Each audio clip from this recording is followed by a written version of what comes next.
Oi, povo católico, faltam 66 dias para minha ordenação diaconal e você está na série Zerando o Laicato.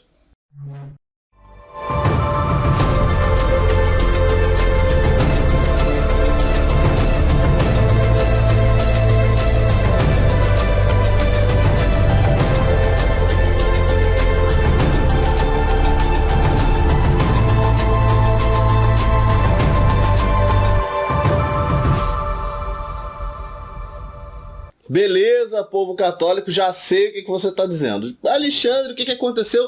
Ficou 3 dias aí sem a série Zerando o Laicato. Como eu falei lá nos primeiros episódios, a gente está gravando com muito pouca frente de episódios. E aí, qualquer contratempo numa família com meia dúzia de crianças acaba impedindo a gente de lançar os episódios no tempo correto. Então, infelizmente, a gente matou esses 3 dias aí.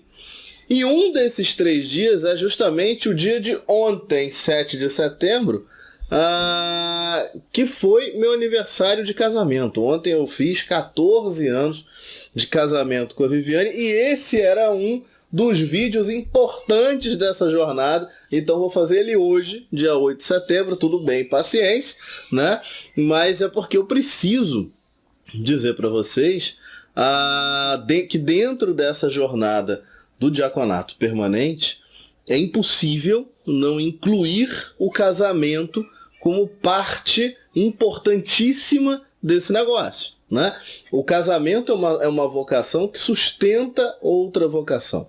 Então, óbvio que é possível, né, a vocação do diaconato permanente ela é possível sem o casamento, evidentemente. Né? Tanto que tem lá aqueles que não se casam e são ordenados diáconos e permanecem celibatários. Então, a gente já explicou sobre isso aqui. Porém, né, no contexto que eu vivo, né, no contexto que a maioria dos diáconos permanentes vivem, não dá para você separar uma vocação da outra. A maior parte dos diáconos permanentes hoje é casado, e a gente não pode simplesmente achar que se tornou, de uma hora para outra, 2 pessoas diferentes. Eu sou o Alexandre diácono e eu sou o Alexandre família, né? Pai de família. Isso não existe, aliás, não existe nem no trabalho. O Alexandre do trabalho profissional e o Alexandre pai de família. Não, é a mesma pessoa que está em todos os lugares. Sendo que na vida profissional, a família não tem exatamente uma grande incidência. É claro que ela influencia lá os seus humores, influencia às vezes até o seu tempo disponível para o trabalho, mas ela não influencia o ambiente de trabalho. Isso já é totalmente diferente quando a gente fala da vocação para o diaconato permanente. Né? A gente está falando de um diácono, alguém que vai servir uma paróquia, normalmente onde estará a sua família. Né? O diácono não necessariamente vai para a sua paróquia de origem, às vezes ele vai, é designado para uma outra paróquia, isso é muito comum. É muito comum de acontecer. O diácono é todo formado por uma paróquia, mas na hora ali o bispo dá a provisão para um outro lugar. E ok, tudo bem, é como os padres, isso faz parte do jogo, a gente já sabe que é assim. Só que assim, é muito provável que seja para qual paróquia eu for, a minha família venha junto, né? A minha família de alguma maneira passe ali a fazer parte de alguma maneira da comunidade, a não ser que seja uma paróquia muito distante. Mas dentro da normalidade, todas as dioceses colocam os diáconos em paróquias próximas da sua residência. Se isso acontecer comigo, é evidente que a minha família participará também dessa paróquia. E o que eu vejo como experiência, né, para aqueles que já são diáconos, que têm essa vida, que vivem essa vida há mais tempo, a família acaba sendo de alguma maneira marcada por isso. Óbvio, né? É a esposa do diácono, o filho do diácono, as filhas do diácono. É natural, é super natural que seja assim. Então existe sim ali uma questão importante. Primeiro, é a família que está cedendo o pai da família para a vocação diaconal. Isso é muito importante esse entendimento. O diaconato permanente ele não é uma fuga da vocação matrimonial, muito pelo contrário. Ela é uma responsabilidade ainda maior né, você né, no caminho para o diaconato e na ordenação diaconal, você assume uma responsabilidade ainda maior sobre o seu matrimônio. Porque agora você é clero, agora você está ainda mais exposto, né? Agora você tem ainda mais responsabilidade com o seu próprio testemunho. Isso não está escrito, né, exatamente em lugar nenhum. Você é obrigado a ser um marido melhor ainda. Mas é óbvio que é. Né? Você não pode simplesmente achar que você vai ser colocado como referência numa paróquia, porque você agora é clero, você agora anda de clérisma, você agora é visto por toda a paróquia como alguém que de fato faz parte da hierarquia da igreja, você fala pela igreja e dentro de casa é uma baderna.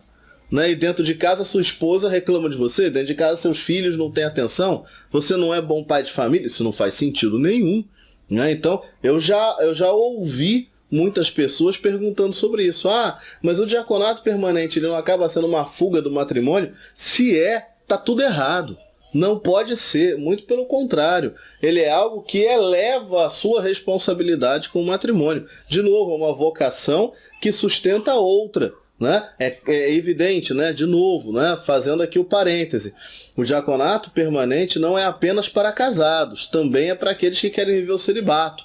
Agora, se você é casado, é evidente que o teu casamento precisa, então, sustentar a vocação diaconal e vice-versa. Também a vocação diaconal precisa sustentar o seu casamento.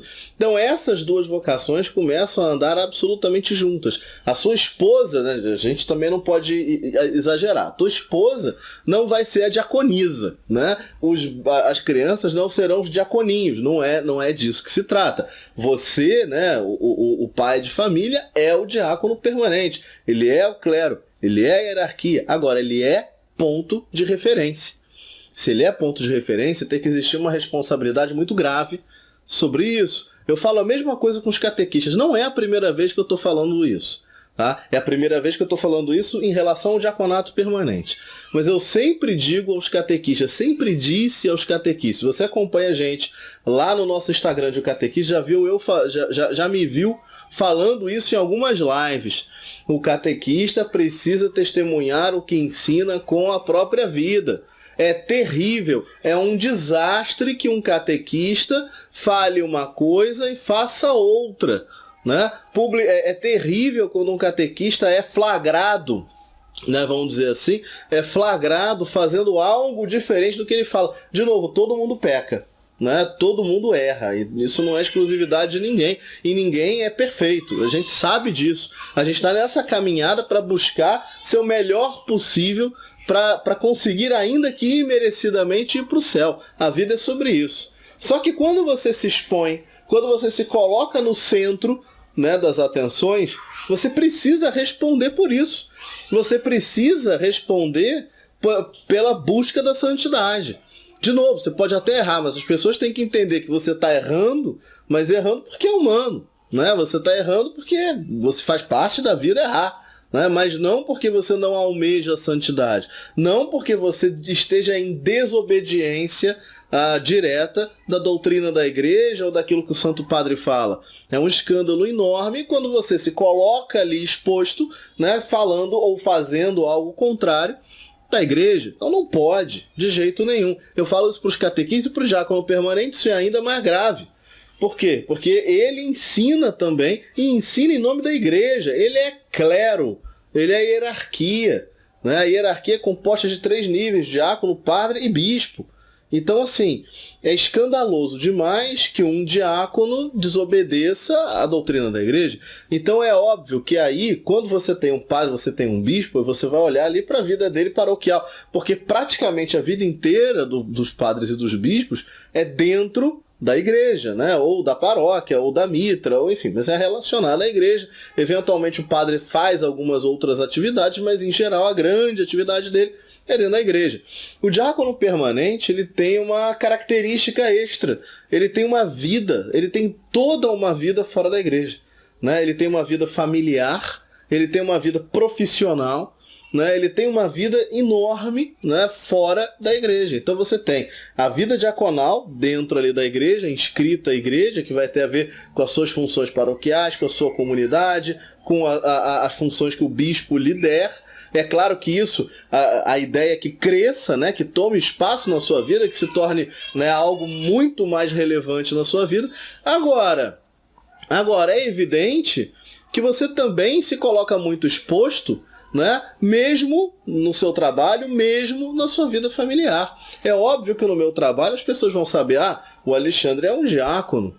Né? E aí aquilo que eu fizer no meu trabalho vai provocar nas pessoas o pensamento, puxa, mas se um diácono faz isso, né? Como será que os outros católicos pensam, ou fazem, ou agem? Então é óbvio que dentro daqui já é assim com todos os católicos. Todos os católicos têm que dar testemunho no seu trabalho. O testemunho não é encher o saco dos amiguinhos convertendo o povo, não. Tá? O testemunho é fazer o certo, é ser o melhor funcionário ou chefe, ou não importa, melhor profissional possível, fazendo tudo certo, fazendo tudo honestamente, com dignidade. E isso se torna ainda mais grave se você recebe o sacramento da ordem. Imagina, você tem ali um ministro ordenado dentro do trabalho. Né? Quem são os ministros ordenados da igreja? O bispo, o padre e o diácono. Eu estou falando da companhia né, de onde o diácono tá toda hora repetindo, bispo, padre e diácono. Então olha só onde é que o diácono está colocado. Né? Então, assim, é muito grave a responsabilidade que um diácono tem com a própria vida. É por isso que, evidentemente, o sacramento do matrimônio, o amor familiar, o cuidado familiar vão sim sustentar a vocação diaconal. Eu quero falar mais um pouquinho desse tema, mas o programa de hoje já está grande. Então, povo católico, hoje faltam 66 dias para a minha ordenação diaconal, que a essa altura eu espero que você já tenha decorado. É dia 13 de novembro de 2021, às 8h30 da manhã, na Catedral Metropolitana do Rio de Janeiro. Eu quero muito ver você lá e quero ver você também por aqui amanhã, quando faltarão 65 dias para a minha ordenação diaconal, e a gente vai continuar esse papo aqui. Fiquem todos com Deus.